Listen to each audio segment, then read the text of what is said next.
지난주에는 복음은 하나님의 사랑 고백이라고 우리가 같이 말씀을 들었고, 이 복음 중에 복음, 하나님의 사랑의 고백 중에 고백이 요한복음 3장 16절입니다. 한번 같이 읽어볼까요? 자, 하나님이 세상을 이처럼 사랑하사 독생자를 주셨으니 이는 그를 믿는 자마다 멸망하지 않고 영생을 얻게 하려 하시니라. 아멘.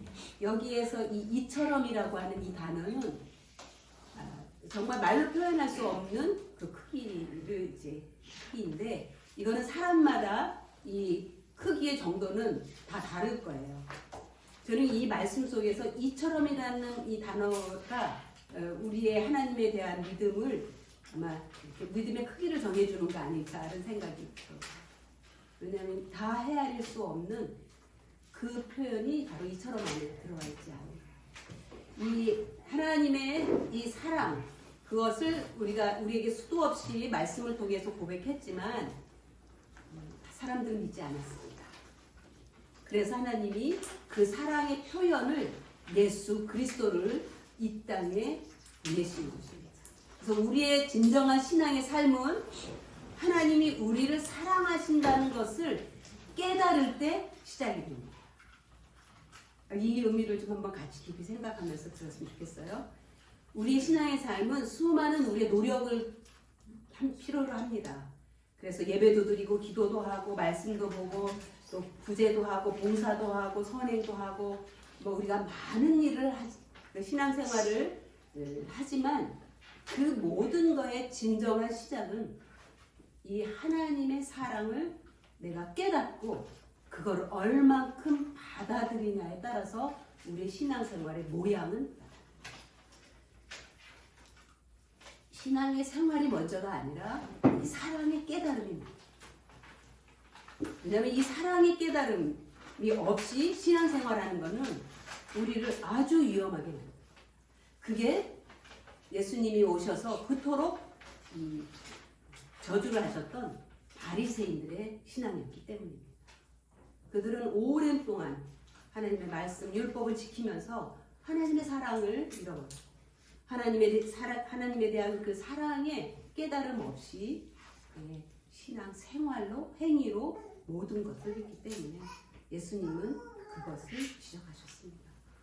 오늘 우리에게도 얼만큼 이 하나님의 사랑을 내가 받아들이는지, 그리고 성경 말씀에서 하는 이 모든 말씀, 우리가 전에 처음 이 말씀에서 들었잖아요. 창세기 2장 17절에 18절의 말씀에 보면 하나님은 우리를 선악과를 먹지 말라고 한 거. 그건 사랑의 말씀 중에 사랑의 말씀입니다. 우리가 그것을 선택하지 않고 듣지 않아서 오늘 이토록 이제 고통스러운 삶을 살지만, 모든 하지 말라고 하는 것, 하라고 하는 것들, 성경에 나와 있는 이 수많은 징계들, 축복들, 이거는 우리를 향한 사랑의 고백이고 사랑의 조언인 것입니다. 그래서 우리가 하나님의 말씀을 들을 때 사랑의 음성으로 들을 때에 내 안에 모든 하나님을 향한 마음과 행동이 움직이는 것입니다. 여러분, 이거는 멀리 갈 것도 없습니다. 우리가 자녀들을 기를 때요, 우리가 부모님들이 옛날보다 요즘 부모님들은 너무 아는 게 많아요. 그리고 아이들에게 틀린 말 하지 않아요. 너무나 바른 얘기들을 합니다. 아이들이 숨을 데가 없을 정도로 옳은 얘기를 하세요. 그런데 그 말 중에 아이들이 사랑으로 느끼는 그게 옛날보다 적어졌어요. 그래서 풍요로워졌지만 더 많은 아이들이 탈선을 하고 반항적으로 가는 거죠. 그러나 옛날의 부모님들은 가진 거 없고 아이들에게 해줄 거 없지만 그 긍휼의 마음으로 아이들을 어떻게든지 아이들에게 자기의 잘 해주려고 그 사랑을 베풀었던, 그것이 궁핍하고 부족하지만 많은 결핍이 있었지만 아이들은 그 부모님 생각하고 바른 길을 갔던 거예요. 잘못된 길로 갈 수가 없는 거예요. 왜냐하면 부모님의 자기를 향한 헌신과 사랑을 알기 때문에. 근데 오늘 지금은 풍요로움과 많은 것들을 아이들에게 제공해 주지만 아이들은 사랑도 느껴요. 그래서 우리가 하나님을 섬기는 거 마찬가지입니다. 이 말씀 속에서 하나님의 사랑을 느끼면 느낄수록 내 마음이 움직여요. 저는 요즘 우리가 매 성경에서 창세기를 하잖아요. 아브라함을 이끄시는 하나님. 아브라함 정말 어린아이 같이 모르지만 그 아브라함을 하나씩 하나씩 가르쳐 가면서 언약이 어떤 것인지, 언약을 어떻게 내가 이루어 가는지 가르쳐 가면서 그 손을 그렇게 잘못된 길, 죄를 짓고 아내를 속이고 그런 일들을 할지라도 그를 어린아이처럼 손을 붙들고 이 언약으로 이끌어 가시는 그 하나님의 손길을 통해서 하나님이 이런 사랑이 하는 거예요. 내 삶도 그렇게 이끌어 오셨지.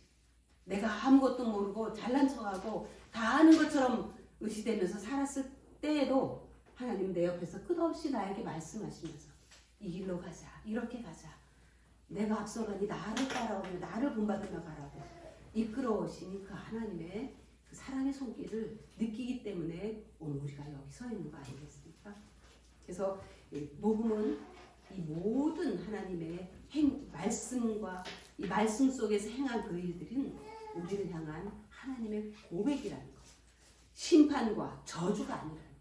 하나님의 고백으로 사랑으로 우리를 이끌려고 하는 그 간절하고 애끓는 마음. 애끓는다고 하는 것은 이 창자가 끊어질 듯이 그 자녀들에 대한 사랑. 그런 마음으로 나를 이끌고 계시구나. 나를 품고 계시구나. 그리고 어떻게 할 수 없으니까 아들을 나에게 보내서 그를 십자가에 못 박기까지 하면서 나를 사랑으로 품으시는 거예요. 이거를 우리가 깨닫고 아는 만큼 우리는 주님을 따르고 순종할 수 있는 것입니다. 그래서 복음은 예수님의 십자가의 죽음과 부활, 이건 누가 하셨냐면 하나님이 하셨습니다. 우리를 향한 사랑의 가장 강력한 표현이 예수님을 이 땅에 보내시고 그를 십자가에 못 박아서 죽이시고 그리고 그의 죽음이 하나님의 그 모든 공의, 의로움을 만족시켰기 때문에 하나님께서 예수님을 살리신 거예요.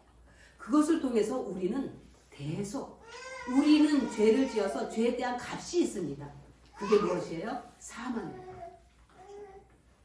우리의 육신의 사망이고 둘째 사망입니다. 영원한 지옥의 불못에 떨어지는 것을 말합니다.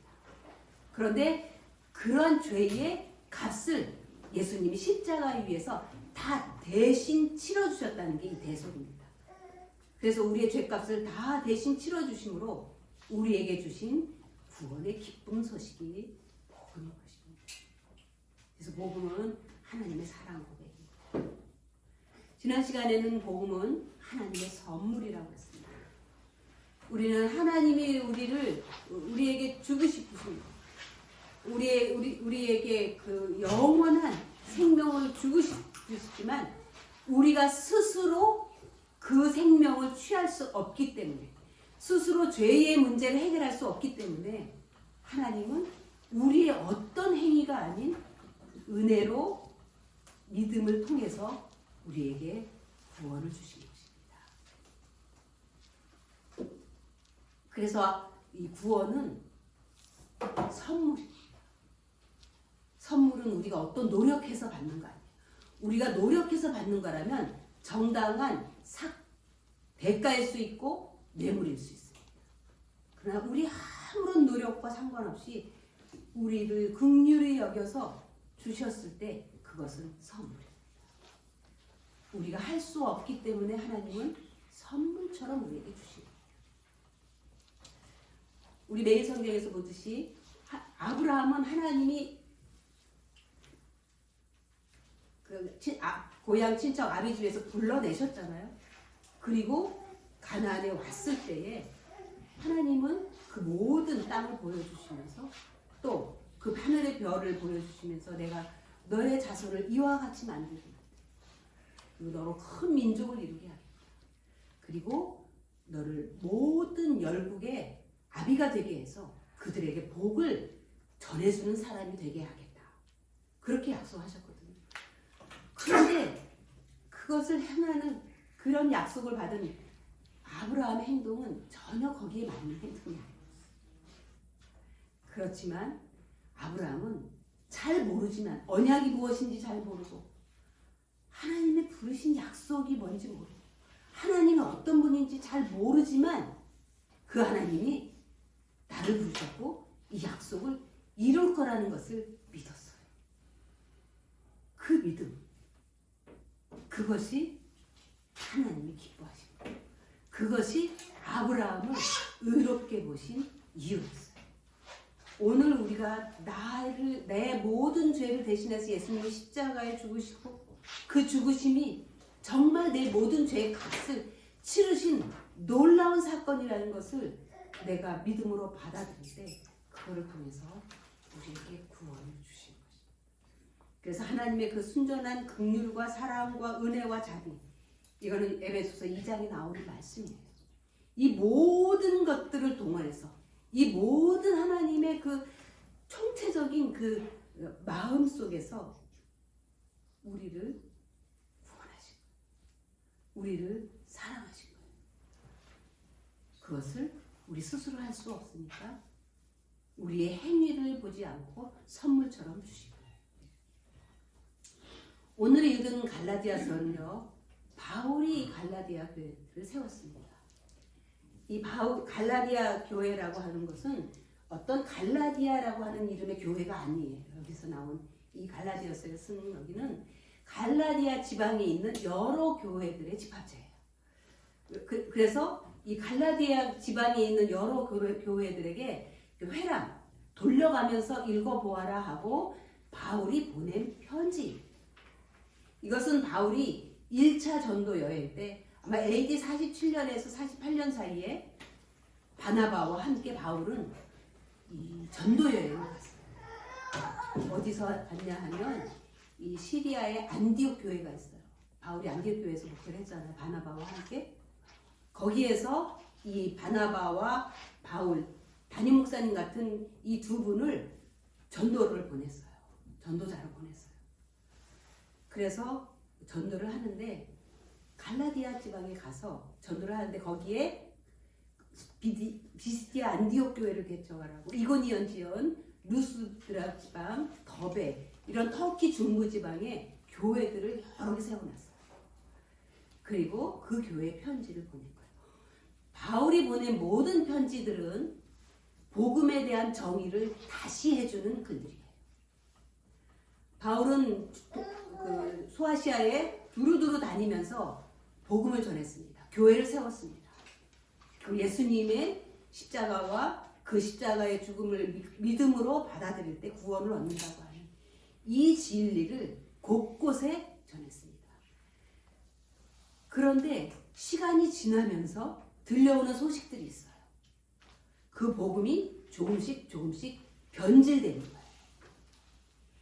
그렇게 변질될 때마다 그 변질되는 모양은 교회들마다 다 달랐어요.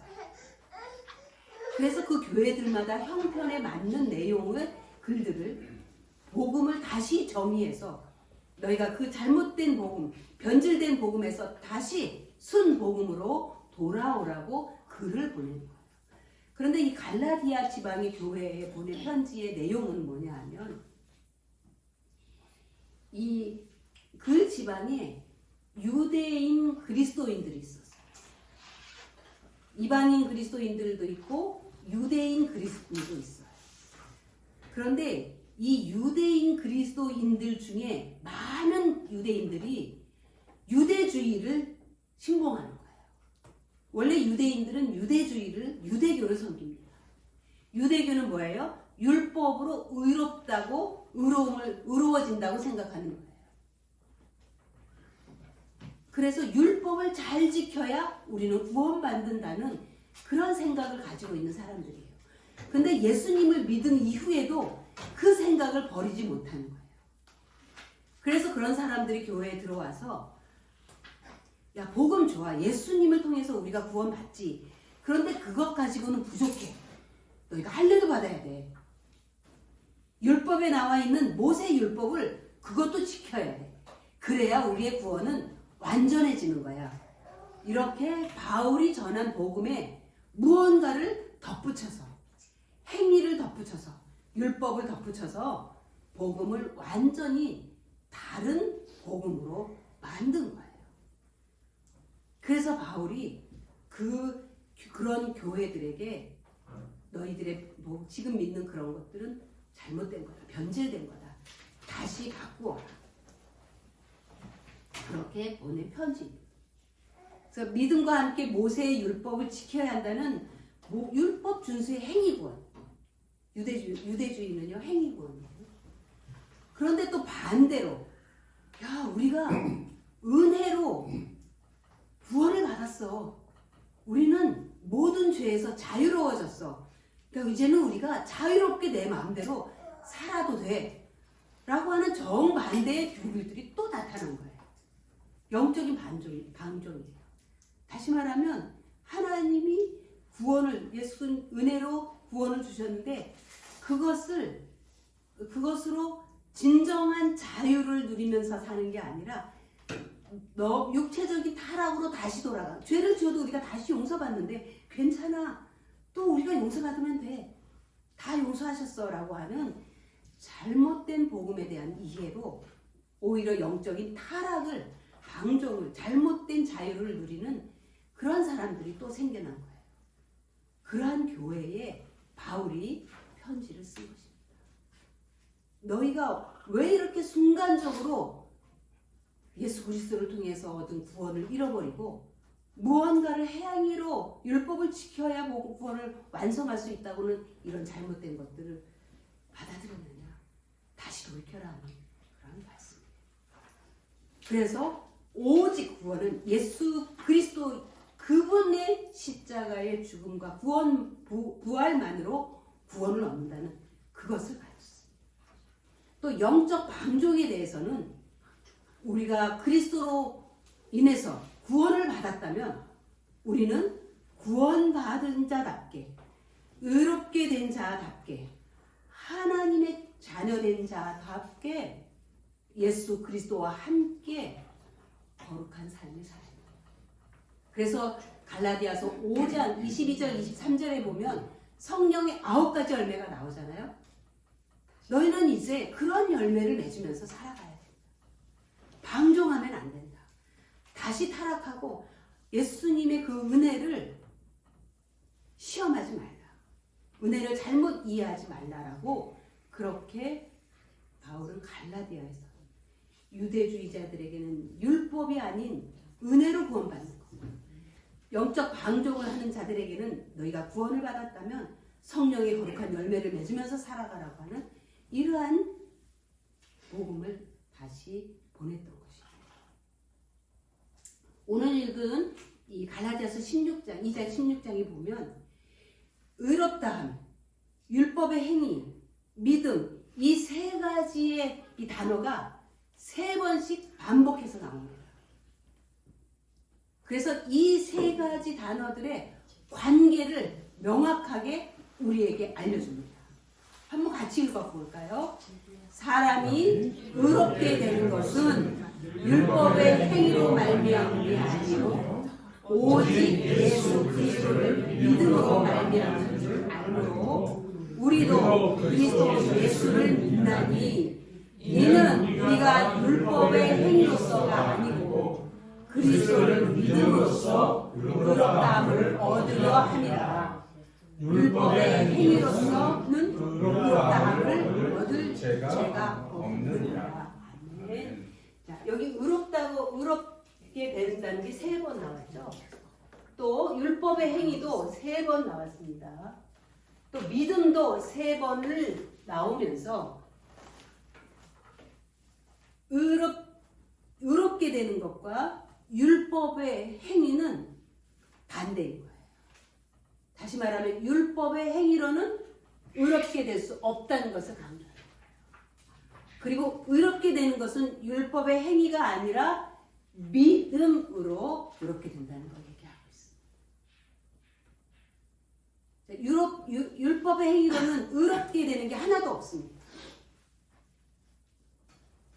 율법의 행위가 뭐예요? 하나님의 말씀을 율법은 나쁜 거 아니에요. 율법은 우리에게 죄가 무엇인지 알려주시는 거예요. 그러나 이 율법을 지킨다고 우리가 의로워지는 거 아닙니다. 의로워지는 것은 딱 한 가지입니다. 무엇이죠? 의로워지는 건 무엇이죠? 의로워질 수 있는 건 무엇이죠? 의로워지는 건 딱 한 가지, 믿음으로만 의로워집니다. 그런데 이 의로워진다는 것도 내가 의로워지는 것입니까? 여기 말씀을 보면 아니지요. 의롭다 함을 얻으려. 내가 예수님을 믿음으로, 그리스도를 믿음으로 하나님이 그 믿음을 보고 나를 의롭다고 인정해 주는 거지. 내가 의로운 건 아니야. 인정해 주는 거예요. 무엇을요? 믿음으로 의롭게. 의로운 거에는 율법은 어디에도 들어가지 않습니다. 바울은 우리가 율법을 사망이라고 표현했고 우리는 율법에 대해서 죽어야 된다고 표현을 했습니다. 그럼 우리가 율법을 지킵니다. 말씀을 지킵니다. 근데 그게 우리의 의가 되지는 않습니다. 우리를 의롭게 하는 것은 유일하게 믿음입니다. 그는 창세기에서도 아브라함에게 믿음으로 의롭다고 인정해 주십니다. 우리가 아무리 하나님의 말씀을 잘 지켜도 그게 우리의 의가 되지는 않습니다. 의는 오직 예수 그리스도를 통해서만, 예수 그리스도의 의가 내 것으로 삼을 때만 우리는 하나님께 의롭다고 인정이 됩니다. 그러니까 행위로 이루어질 수 없습니다. 이거 되게 어려워요. 우리가 율법을 지키는 게 훨씬 쉽습니다. 보이지 않는 거 믿는 것보다요, 눈에 보이는 율법을 지키는 게 훨씬 더 쉬워 보여요.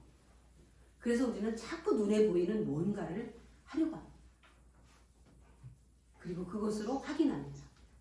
내가 이것을 믿음으로 했어. 내가 믿음이 좋아.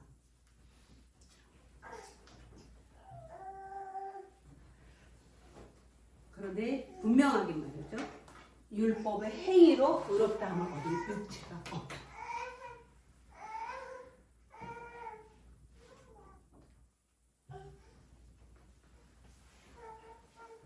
아멘입니까? 아멘. 이게 은혜입니까? 아멘. 이게 은혜예요. 이게 우리에게 얼마나 자유를 주는지. 이 정리가 명확하게 되어 있으면 우리는 두렵지 않습니다. 어떤 거에도 자유합니다. 매이지 않습니다. 꿀리지 않습니다. 주눅들지 않습니다. 위축되지 않습니다. 그렇다고 교만해지지도 않습니다. 내 것이 아니기 때문에. 늘 겸손하게, 늘 가슴에 새기고, 그러나 내 마음은 담대합니다. 왜냐하면 내가 한 게 아니에요. 주님이 하신 거기 때문에. 내가 하는 거는 항상 모순덩어리, 항상 불완전. 그래서 우리는 자꾸 완전하게 하고 모순을 커버하려고 더 힘쓰는 거예요. 유대인들이 그렇게 해서 계속해서 율법을 더 만들어내고 더 붙이고 613개나 만들어서 율법 외에도 더 많은 몇백 가지의 것을, 왜냐하면 불안한 거예요. 내가 조금 부족한 것 같아. 그래서 또 하나 만들어. 만들다 보니까 613가지나 더 늘어난 거예요. 율법 이거 다 지키기도 어려운데 장로법으로 더 만들어서 더 완벽하게 지키려고 하니까 그거는 지키지 못한다는 거를 자기의 영이 알기 때문에 그렇게 하는 거예요. 우리는 그렇게 하면 안 됩니다.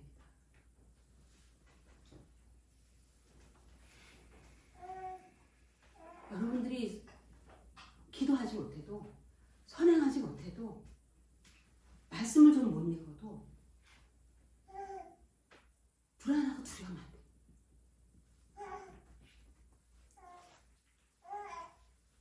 그것 때문에 우리를 의롭다고 하는 거 아니기 때문에. 우리가 그분을 믿기 때문에, 그분의 사랑과 그분이 행하신 모든 것들을 믿기 때문에 하나님 우리를 부른다고 하는 거예요.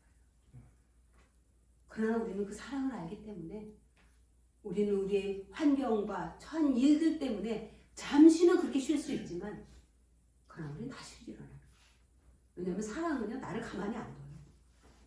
나를 움직여서 무언가를 주님 앞에 가게 만들어요.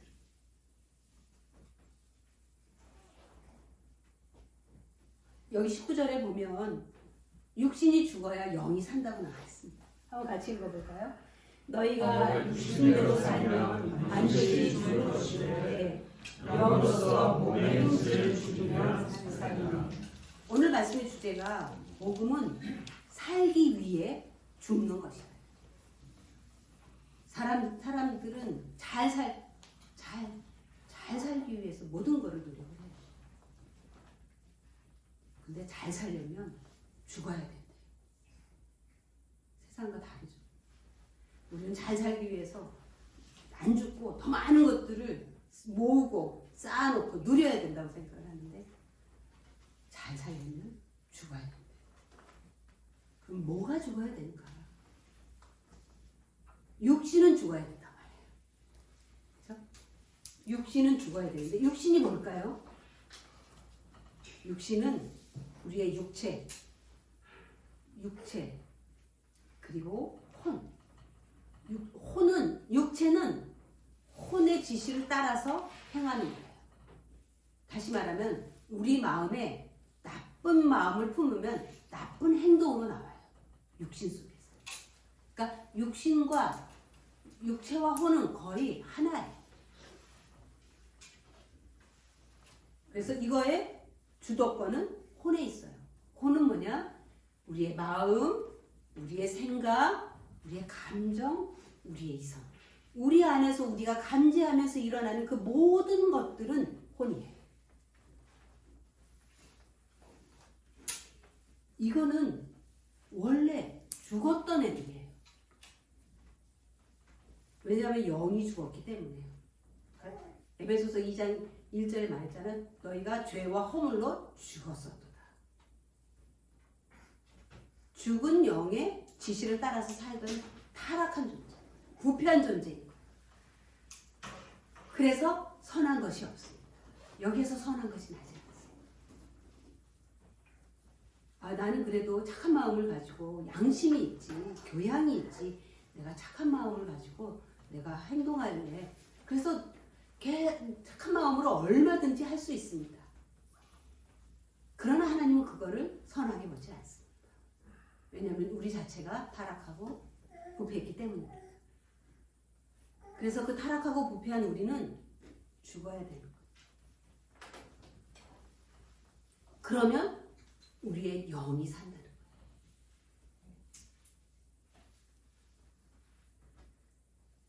조금 더 가보겠습니다.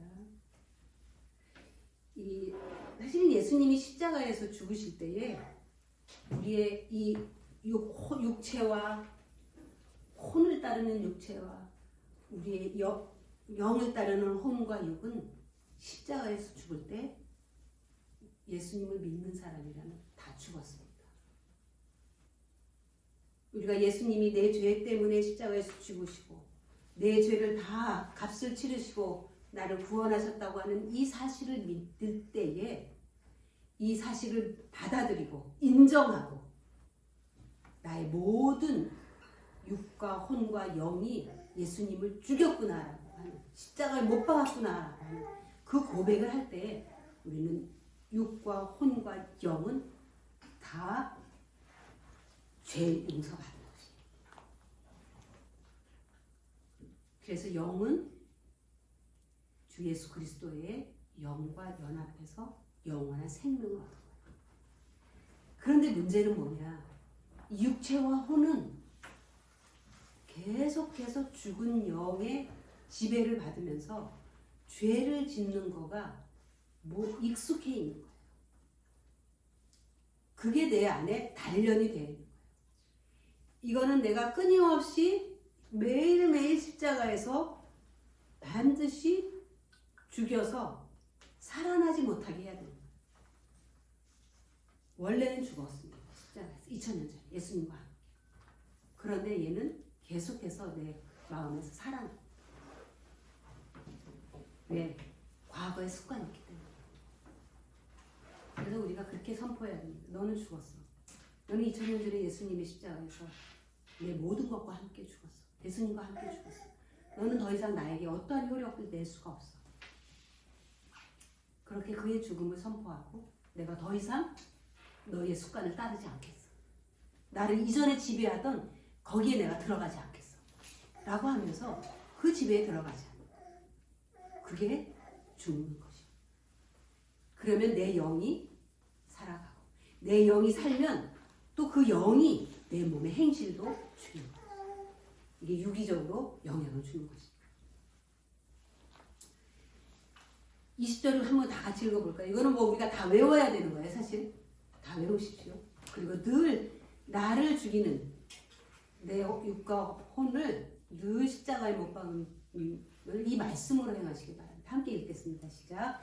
내가 그리스도와 함께 십자가에 못 박혔으니 그런즉 이제는 내가 사는 것이 아니요 오직 내 안에 그리스도께서 사시는 것이라.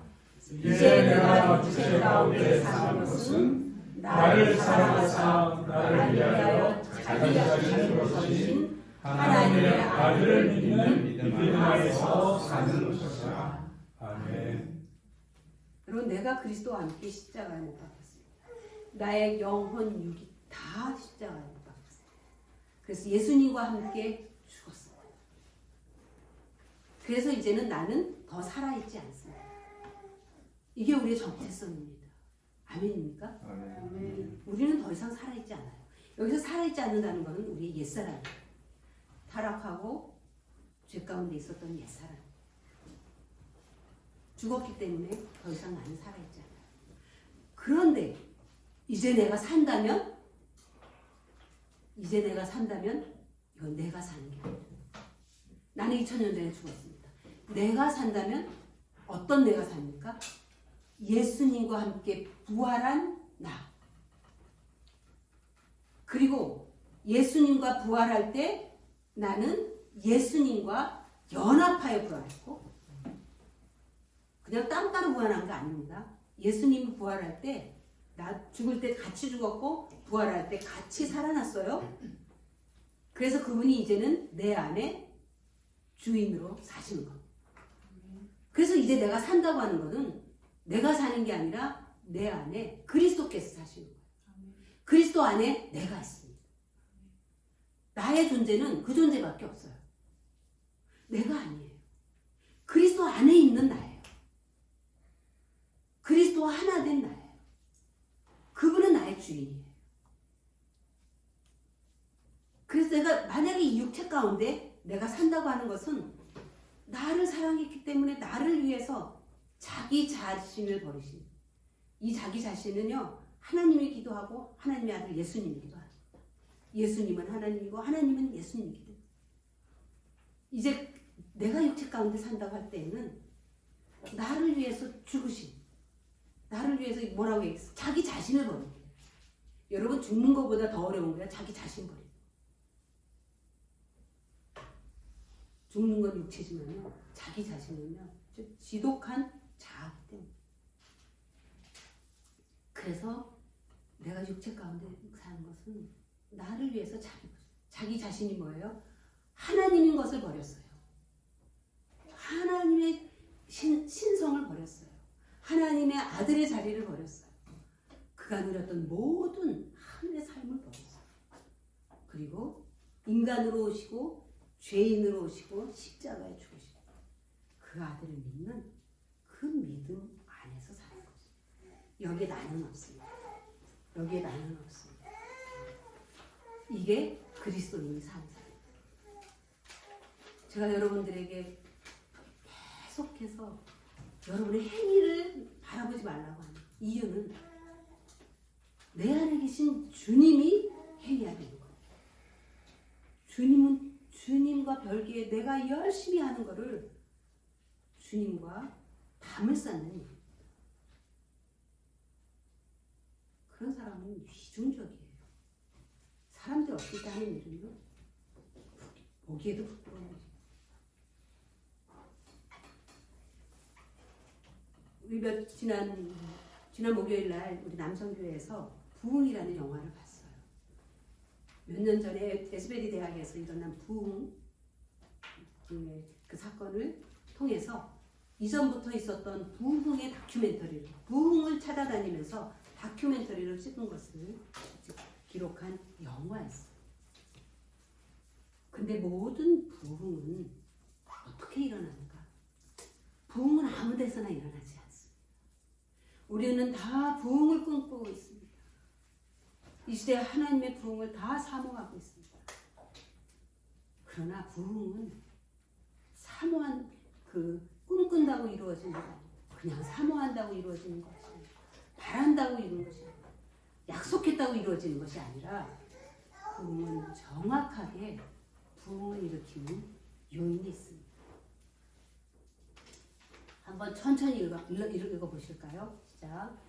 성령님께서는 예수님의 십자가 부석을 믿음으로 거듭난 사람이 자신의 마음에 주님이 주인 되셔서 자신을 통해 주님의 영광과 임재가 나타나기를 사모하며 갈망하는 자들에게 부흥을 일으키신다. 여기에서 제일 중요한 게 뭔지 아십니까? 여기에서 제일 중요한 건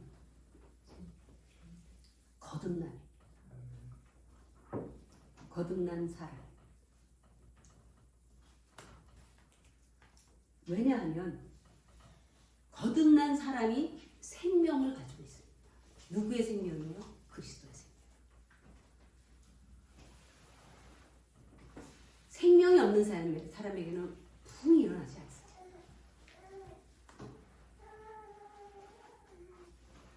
제가 성경 말씀에 수많은 말씀의 내용이 있습니다.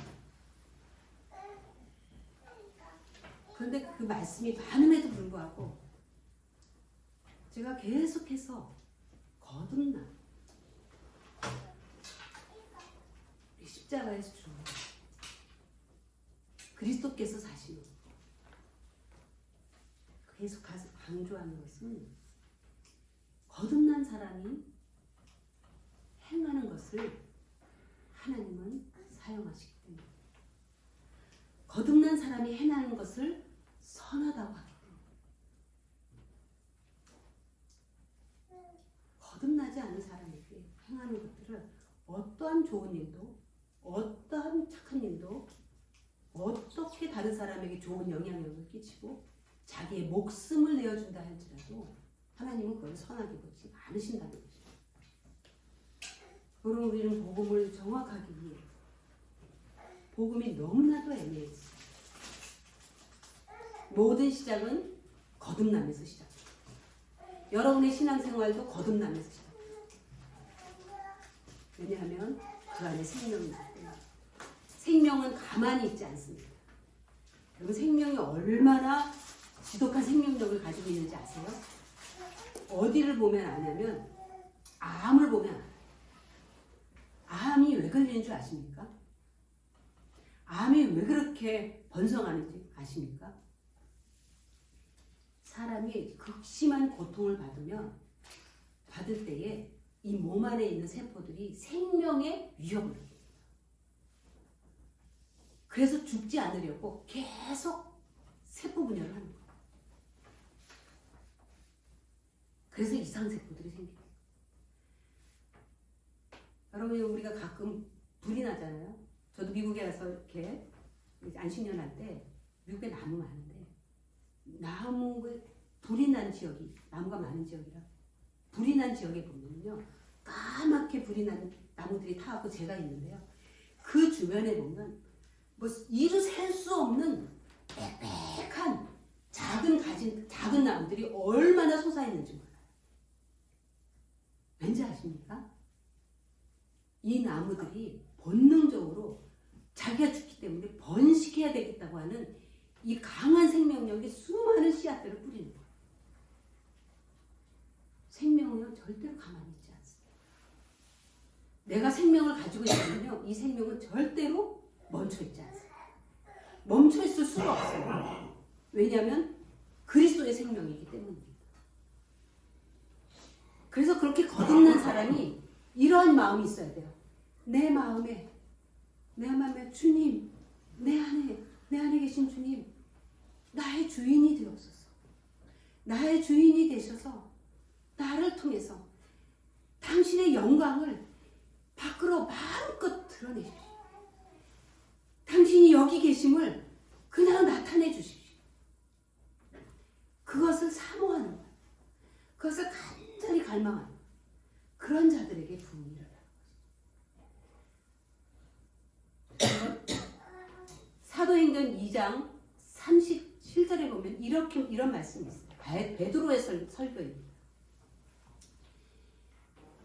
형제들아, 너희가 십자가에 못 박아 죽인 예수를 하나님께서 너희의 주와 그리스도가 되게 하셨습니다. 이스라엘 사람들은 예수님을 죽였습니다. 하나님의 아들이라고 한다고 신성 모독죄로 죽였습니다. 그런데 하나님께서 그를 너희의 주 로드, 너희의 주 그리고 그리스도, 주가 앞입니다. 그리스도가 뒤입니다. 물론 그리스도인은 그리스도가 먼저입니다. 그리고 나중에 주인. 근데 베드로는 반대로 살고 있어요. 이 말씀은 너무나 중요합니다. 왜냐하면 예수님은 그리스도로 우리의 죄를 대속했어요. 우리의 죄값을 치렀어요. 그리스도. 그래서 우리는 모든 죄가 용서받고 의롭다 여김을 받았어요. 그런데 그 주님이 내 안에 사시면서 나와 함께, 아까 얘기했죠? 갈라디아서 20장에서 2장 20절, 내 안에서 그리스도께서 주인이 되셔서 내 삶을 주도하는, 이끌어가시는 그런 주로 너희에게 삼으셨다. 그런데 우리나라 뭐 어디나 책이나 많이 너무나 그리스도인들이 이 구주 그리스도 여기에 다 머물러서 내 죄 용서받는 것만 계속 외치고 있어요. 하나님 내 죄 용서해 주십시오. 내가 잘못했습니다. 내 죄 용서해 주십시오. 그거에만 몰두하고 내가 깨끗함 받는 것만. 그래서 하나님이 나 벌하시지 않는 거예요. 모든 신앙이 거기에 머물러 있어요. 근데 베드로는 그렇게 말하지 않았어요. 그거는 너의 신앙의 출발점이다. 그거는 시작이야. 그런 거듭난, 그런 용서받고 거듭나서 새로운 영원 생명을 얻어서, 그래서 이제 어떡할 건데, 그걸 말하는 거야. 어떡할 건데, 이제는 너 안에 그리스도께서 계시니 그가 너의 주인이 되셔서 그가 너의 삶을 이끌어가야 되지 않겠니? 이게 우리의 신앙의 본질입니다.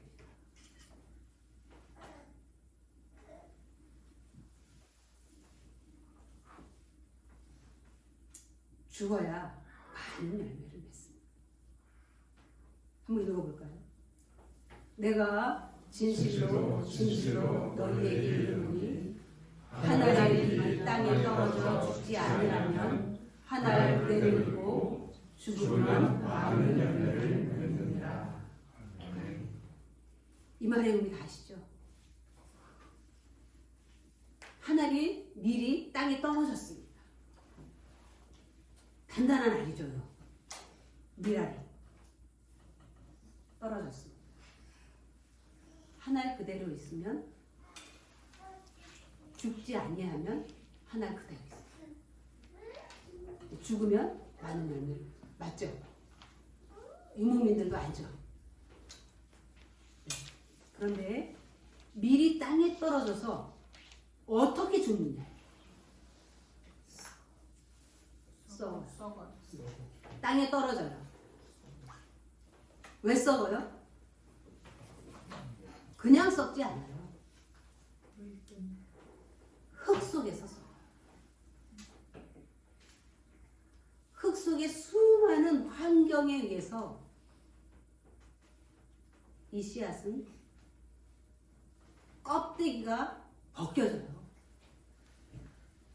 껍질이 녹아요. 껍질이 흐물흐물해져요. 껍질이 다 벗겨져요. 그 안에 뭐가 있어요? 생명이 있어요. 그 안에 생명이 있기 때문에 죽어야 된다. 껍질이 벗겨져야 된다.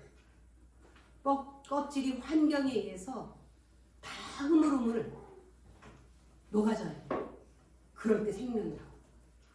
그러면 거기에서 많은 열매가 돼. 우리 예수님을 닮아가는 자녀라고. 우리 가지, 나무에 접붙인 가지라고. 열매를 어떻게 맺어요? 내가 죽어요. 이 환경이 뭐예요? 땅속의 흙속이 뭐예요? 토양이 세상에 수많은 어둠이에요. 어둠과 수많은 고통스러움. 내 껍질이 흐물흐물 벗겨질 정도로 나를 잃어버리게 만드는 그 수많은 여건들. 여러분, 우리가 살아가면서 수많은 환경 속에서 공격을 받습니다. 토양의 미랄이 공격을 받듯 또 나를 계속해서 녹여들 때 가만히 있어. 녹아내려. 우리는 수많은 환경 속에서 나를 공격해 올 때 내 안에 있는 생명이 있기 때문에 그것을 감싸고 나 안 나갈 거야, 나 안 깨질 거야 잊지 말라는 거야. 이 깨지는 거가 옛 자아가 죽는 거야. 이 환경 토양은 십자가예요. 우리는 십자가 안에서 계속해서 하늘의 미랄이 땅에서 썩어지는 것처럼 껍질이 깨어지고 벗겨지고 녹아지고 흐물흐물 사라져버릴 때까지, 나의 옛사람이 사라져버릴 때까지 십자가에 죽는 거지. 그게 사는 일이야. 그게 열매는. 한번 같이 읽어볼까요? 25절입니다. 시작.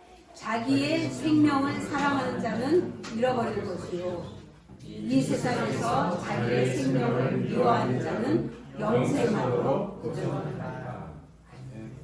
여기에 두 생명이 나오죠? 하나의 생명은 뭐냐면 육신과 혼의 생명이에요. 하나의 생명은 영의 생명이에요. 그런데 여기 보세요. 자기의 생명을 사랑하는 자는 잃어버릴 것이요. 여기에서 자기의 생명은 무슨 생명일까요? 영의 생명일까요? 육신의 생명일까요? 육신의 생명. 육신의 생명을 내가 안 죽으려고 나를 사랑하면 영의 생명은 잃어버려. 그런데 반대로 자기의 생명, 나는 깨어져야 돼. 나는 녹아져야 돼. 나는 흐물흐물 내 겉사람, 내 속사람, 내 옛자, 이거는 사라져야 돼. 깨어져야 돼. 그래서 자기의 생명을 미워하는 자. 그래서 십자가에 지속적으로 못 박는 자. 영생을 보존한다.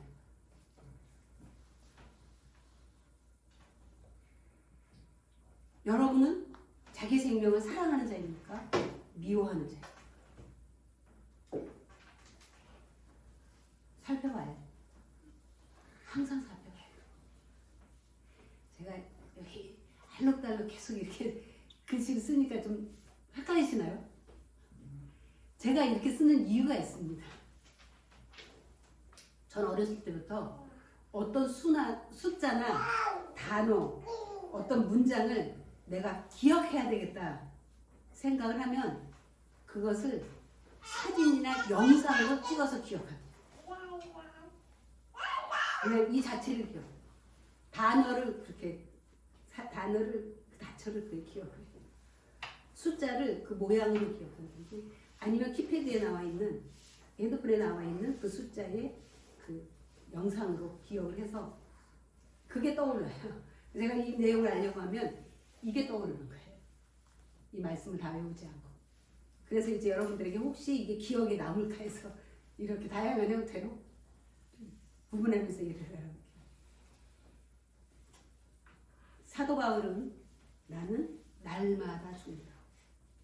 이 날마다 죽는다는 게 무엇이 죽는 얘기일까요? 누가 죽는 걸 말할까요? 옛사람. 아까 말한 자기 생. 십자가에서 자신의 육신과 옛 자아가 매일 죽는 삶을 살지 않으면 우리는 이루어질 수 없는 옛 자아가 주도하는 율법과 자기의 신앙생활을 하게 됩니다. 십자가에서 옛 자아를 계속해서 못 박지 않으면 우리는 율법과 자기를 따르는 열심 있는 신앙생활을 하게 됩니다. 그래서 우리는 죽어야 사는 원리를 잘 이해해야 합니다.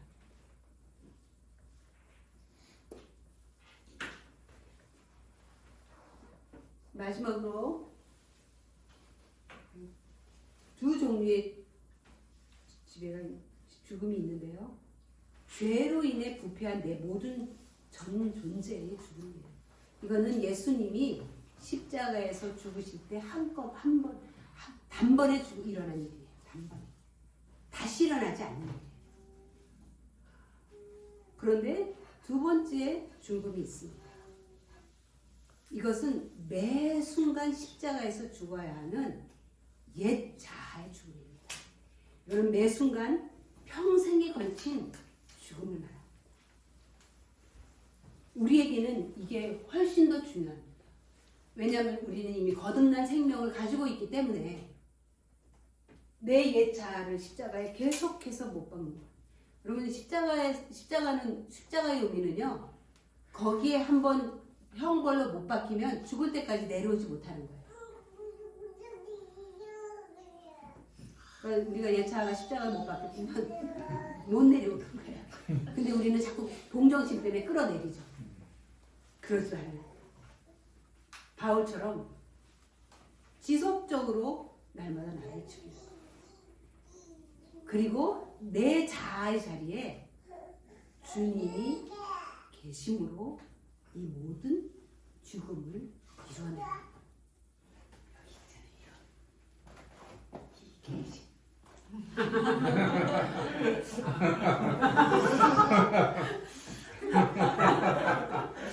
찬송가에도 있고 성경책에도 있고 이름을 참 잘 지어주셨어요. 이 계심. 주님이 계심으로 옛 자아를 십자가로 내 의지로 하시면 이 옛 자아를 못 박는 건요. 내가 아니에요. 아까 갈라디아서 2장 20절에서 누가 하는 거예요?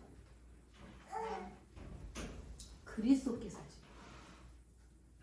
그리스도께서 주인, 내가 나를 어떻게 못 박아요? 그리스도께서 주인이 되셔서 그분이 나를 십자가에 못 박아요. 내 마음을 이끌어가시고 거기에 순종하시는 거예요. 내가 앞서지 말고.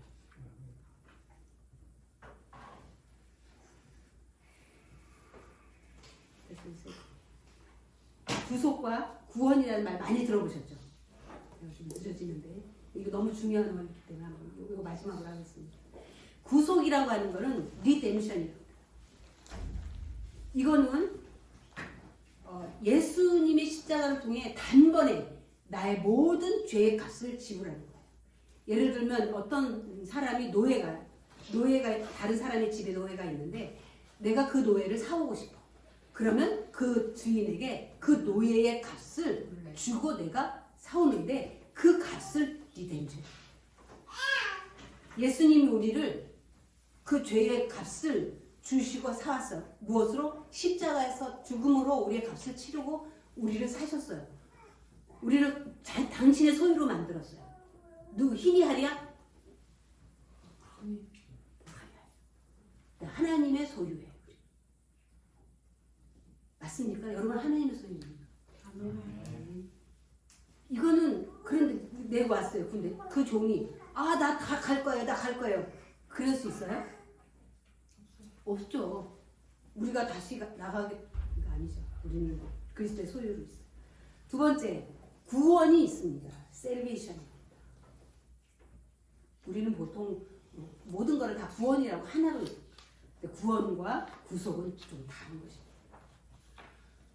구원은 구속받은 사람, 그러니까 구속이 전제예요. 구속받은 사람이 매일 자신의 의의 옷을 빨아서 입는 것을 말합니다. 계시록 22장 14절에 이렇게 나와 있어요. 자기 두루마리를 빠는 자들은 복이 있으니 이는 그들이 생명나무에 나아가며 문을 통하여 성에 들어갈 권세를 받으려 합니다. 두루마기를 짠다. 이 두루마기라는 뭐냐면 예수님이 입혀주신 거룩한 의의 옷이에요. 그런데 이게 더러워지는 때마다 자기의 행실을 돌아보며 회개하고 거룩한 행실로 살아가는 것을 말하는 거예요. 그러니까 구원은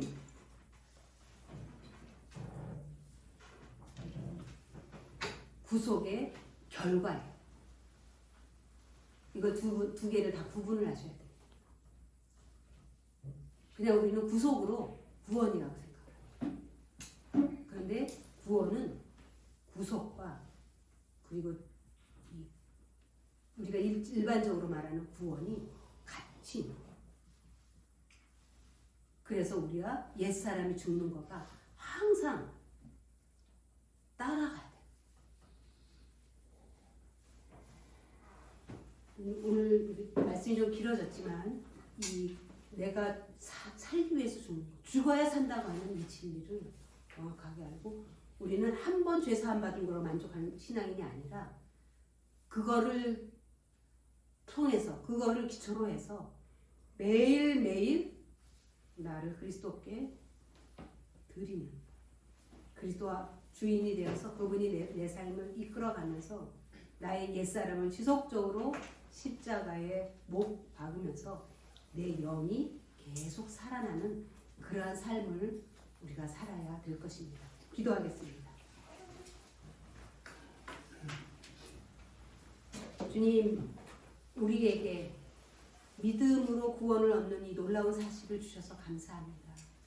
예수님을 통해서 거듭난 하나님의 생명을 가진 자들로 이제는 날마다 십자가의 나를 못 박으며 그리스도의 거룩함을 드러내며 이 땅에서 부흥을 일으키며 하나님의 생명을 흘려보내며 살아가는 성숙한 열매 맺는 그리스도인이 다 되게 하여 주옵소서. 예수님의 이름으로 기도합니다. 아멘.